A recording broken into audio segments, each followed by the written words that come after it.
पाऊस तर काही आलेलाच नाही, नुसतं आभाळ आलंय आणि वारं एवढं सुटलंय, ती हवा सुटल्या. तर आम्ही आलोय रानात चवळीची भाजी घ्यायला.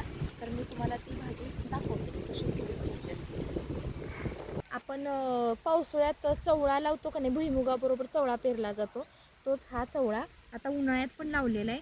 तर असा चवळा आलाय. तर हे बघा, चवळ्याला अशी कवळी पानं आलेत ना चवळीच्या ह्याला शेंड्याला, तर ही अशी पानं खुडून घ्यायची चवळीची आणि ह्याची भाजी बनवली जाते. आमच्याकडे ह्याची भाजी बनवतात.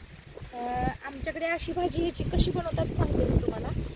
ही खुडून घ्यायचं, चांगली भाजी चिरायची, स्वच्छ धुवायची, चिरायची आणि शिजवायची. म्हणजे 1-2 उकळी आणली की ही भाजी पानं ही होऊन जातात.